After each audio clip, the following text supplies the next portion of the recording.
Shrimad Bhagavad Gita as it is जो है, इसके बिना भारत, स्वर्णिम भारत की स्थापना नहीं हो सकती, क्योंकि भगवद गीता भारत का भाग्य विधाता भी है। भगवद गीता ज्ञान शिरोमणि है।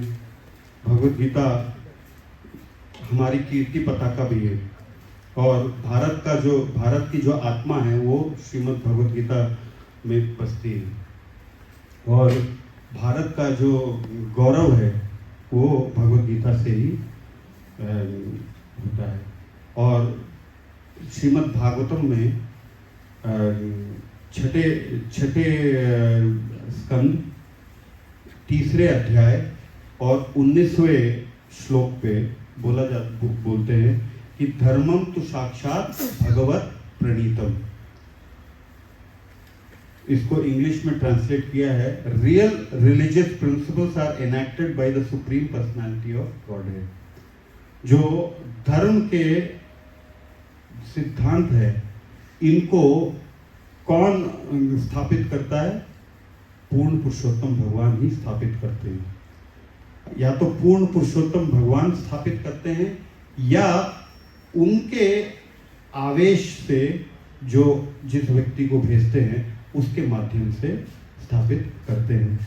इसको भगवद गीता में श्रील प्रभुपाद कहते हैं कि अपुरुष है, अ पर्सन जो धर्म की स्थापना करता है या जो ग्रंथों की स्थापना करता है उसको अपुरुषेय बोला गया है। मतलब जो सांसारिक पुरुष की तरह उसके अंदर 4 त्रुटियां नहीं है। पहला, उसकी इंद्रियां जो हैं अपूर्ण नहीं है। दूसरा, वो गलती नहीं करता, तो जिसके वजह से वो भ्रमित नहीं होता, और भ्रम में ना पड़ने की वजह से वह थकता नहीं है। तो ये 4 चीजें जो हैं एक आचार्य के अंदर रहती है, जो ये स्थापना करते हैं। और जो इसमें भगवान कभी स्वयं भगवान आते हैं, तो कभी भगवान के आवेश और इस तरह से, या भगवान के अवतार, तो ये आते हैं। और आज का जो शीर्षक है जिसमें आगे कई वक्ता बोलेंगे, वो है सनातन धर्म के ऊपर। सनातन धर्म के ऊपर आपको जो इस कलयुग में सनातन धर्म को स्थापना करने के लिए आए चैतन्य महाप्रभु और श्रीमद् भगवद गीता और भागवत का उन्होंने हेल्प लिया, सहारा लिया, जिससे इसको स्थापित किया। We will like to invite the guest. Manoj Kumar Gupta ji आए हैं, जो एस्ट्रोलॉजर हैं। He is the founder of angel star research foundation Jaipur. तो हम उनका भी स्वागत करते हैं। तो ब्रह्मांड का पहला तत्व जिसे हम ऊर्जाओं के रूप में देखते हैं, तो वो सूर्य है। हमारे शरीर के भीतर वो आत्मा है, पहला तत्व, यानी कि तेज प्रकाश। फिर दूसरा तत्व आता है। संगीत में भी 7 सुर होते हैं। आपने कभी विचार किया हर जगह 7 क्यों है? तो पहला इस ब्रह्मांड का जो ऊर्जा है, तत्व है, वो है प्रकाश, ऊर्जा। उसके बाद इस ब्रह्मांड के अंदर दूसरा तत्व काम करता है। हमारे शरीर में मन है, पानी है, हवा है, और ग्रहों में चंद्रमा है। ये ब्रह्मांड का दूसरा तत्व है। इसीलिए भगवान श्री कृष्ण कहते हैं, मैं नदियों के अंदर गंगा हूं, मैं विचारों में भी स्थित हूं। अपने रूप स्वरूप का वर्णन कर रहे हैं कि किस आयाम में उनकी क्या उपस्थिति है। इतना साइंटिफिकली अगर भगवान श्री कृष्ण ने 5000 साल पहले बात कही है, ये ज्ञान हमारे नालंदा तक्षशिला विश्वविद्यालय में था, और वो लोग जानते थे ये ज्ञान कभी तो दुनिया के सामने आएगा, तो हमारा शासन कैसे चलेगा? पहले सबूत मिटाओ, ताकि बाद में लड़ते रहेंगे। कहीं से टैली आप कर नहीं पाएंगे, क्योंकि सबूतों को मिटा दिया गया। तीसरे के अंदर वो कहते हैं तीसरा तत्व ये धरती तत्व है। वो कहते हैं सब कुछ मुझसे बना है। ग्रहों में इसे मंगल कहा जाता है। और इन तीन तत्वों से मिलकर के जो चीज बनी है, यानी पहला सूर्य, चंद्रमा और मंगल, ग्रहों के आधार पर बता रहा हूं। ऊर्जाओं के रूप में अग्नि, जल और पृथ्वी, इन तीनों से ही संसार बना है। और तीनों तत्वों को जो कंट्रोल करते हैं वो ब्रह्मा जी हैं, इसीलिए उन्हें सृष्टि का रचयिता कहा जाता है। और इन सब चीजों को समझने के लिए गणेश जी ने, गणपति ने गणित का आविष्कार किया। और गणित के सूत्र इस पूरे ब्रह्मांड के रहस्य को खोलते हैं, गीता के रहस्य को खोलते हैं। इसीलिए गणित में भी सिंगल डिजिट 9 होते हैं। निकोला टेस्ला ने इसको खोजने की कोशिश की, इसको डिकोड करने की कोशिश की। 369 का मैजिकल फिगर वो लेकर के आए। ये 369 कोई साधारण चीज नहीं है।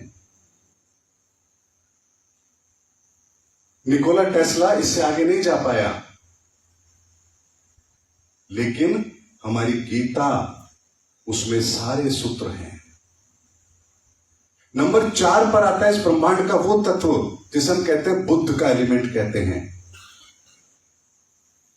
जिसे हम ज्ञान कहते हैं। बुद्धि, ज्ञान नहीं, बुद्धि। उसके बाद इस संसार के अंदर देखिए, पहला सूर्य, सूर्य की गर्मी से उष्मा, भाप, लवण, पिंड और ब्रह्मांड बनता है। अगर सूरज होगा तो वर्षा होगी। सूरज के बिना वर्षा संभव नहीं है, पानी संभव नहीं है कि ये जो साइकिल है चले। पहले और दूसरे तत्व को मिलने पर तीसरा तत्व आता है, क्योंकि वर्षा होगी तो ये धरती, हरियाली सब कुछ हमको नजर आएगी। ये 3 तत्वों के बारे में मैंने आपको बताया। चौथा तत्व इस संसार के अंदर बुद्धिजीवियों का विकास, यानी ऐसे जो जीव होते हैं, जानवर जो चल सकते हैं, मूव कर सकते हैं, अपना परिवार पैदा कर सकते हैं। और 5वें के अंदर आता है ज्ञान, यानी हम इंसानों की रचना। इसीलिए कहा गया कि पंच तत्वों से मिलकर ये शरीर बना है। ये 5 एलिमेंट हमारे अंदर है। आपने किसी जानवर के लिए कहा कि पंच तत्व से मिलकर बना शरीर बना है उसका? अरे वो भी तो बच्चे पैदा करता है, वो भी समझता है, वो भी प्यार समझता है, वो भी गुस्सा करना जानता है, वो भी शिकार करना जानता है। फिर हम में और उसमें फर्क क्या है? क्योंकि उसके अंदर इस ब्रह्मांड के 4 एलिमेंट काम कर रहे हैं और हम में 5वां एलिमेंट काम कर रहा है, जो है ज्ञान, बृहस्पति। और छठा एलिमेंट इस ब्रह्मांड के अंदर के, अगर संसार बनाएंगे तो फिर संसाधन भी तो चाहिए। तो इस धरती पर उसने संसाधन भी दिए हैं। इसीलिए जब धरती बनी तब भी यहां पर इतना ही गोल्ड था, आज भी उतना ही है, और 1000 वर्ष के बाद में, 10,000 वर्ष के बाद भी उतना ही गोल्ड रहेगा। हम किसी और जगह से गोल्ड को लेकर नहीं आए। धरती के संसाधन जितने हैं पृथ्वी के बनने के साथ हैं, आज भी उतने ही है और आगे भी उतने रहेंगे। ये छठा एलिमेंट है जो संसार के साइकिल को चलाता है। और 7वां एलिमेंट आता है शनि का, जिसे कहते हैं डिस्ट्रीब्यूशन, कि पूरी सामाजिक व्यवस्था बनी रहे, उसके लिए इस ब्रह्मांड का 7वां एलिमेंट काम करता है। और इन 7 से मिलकर के संसार बना है। अब आप कहेंगे हम आपकी बात क्यों माने? तो प्रैक्टिकल करके देख लो।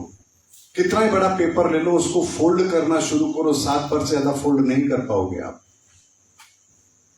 4, 5, 6 बुद्धि, ज्ञान और वैभव, इन 3 एनर्जी को जो कंट्रोल करते हैं भगवान विष्णु, इसे कहा गया वो संसार को चलाने वाले हैं। और 7th, 8th, 9th, 7th होता है न्याय का, डिस्ट्रीब्यूशन का, भगवान शिव के पास ये है। और एलिमेंट की जब बात करते हैं, ऊर्जाओं में 7 है और एलिमेंट 9 है। 8वां एलिमेंट हमारे 7 ऊर्जाओं से जो हम काम करते हैं पूरे जीवन के अंदर, उससे हमारा कर्म बनता है। ये 8वां एलिमेंट काम करता है, जिसे हम राहु की संज्ञा देते हैं ग्रहों के अंदर। और 9वां एलिमेंट केतु का होता है कि आपके जो जीवन के जितने भी कर्म संस्कार आपने इकट्ठे किए हैं, इससे मुक्ति का साधन 9वां एलिमेंट में आता है। इसीलिए 3 स्टार्टिंग के ब्रह्मा जी, उसके बाद विष्णु और उसके बाद महेश। और इसीलिए निकोला टेस्ला कहते थे कि 3, 6, 9 एक मैजिकल फिगर है, क्योंकि 3 को हाफिंग करो, डबलिंग करो, आपको 3 और 6 ही मिलेगा। 6 को हाफिंग करो, डबलिंग करो, आपको 6 ही मिलेगा। लेकिन 9 ऐसा एलिमेंट है, 9 एक ऐसा शब्द वो है, फिगर है, जिसको हाफिंग करो, डबलिंग करो, आपको 9 ही मिलेगा। इसलिए 9 पूर्णता को लिए हुए है। इस ब्रह्मांड को समझने के लिए गणेश जी ने, गणपति ने गणित का आविष्कार किया, इसीलिए गणपति से गणेश बने हैं। ये भगवत गीता इतनी साइंटिफिक है, इसके अंदर ऐसे ऐसे रहस्य हैं जिनको डिकोड किया जाना चाहिए। और अगर दुनिया के सामने सच्चाई आ गई तो भारत को विश्व गुरु बनने से कोई नहीं रोक सकता। विश्व गुरु का मतलब क्या होता है? गुरु का मतलब होता है जो ज्ञान दे। तो हम ऐसा कौन सा ज्ञान देंगे दुनिया को? इकोनॉमी की बात करें तो हम कभी अमेरिका को तो पछाड़ नहीं पाएंगे। रही बात ज्ञान की, तो कौन सा ज्ञान? ये सनातन ज्ञान जो इस संसार के अंदर हजारों साल पहले था, आज भी है और हजारों साल आगे तक रहेगा।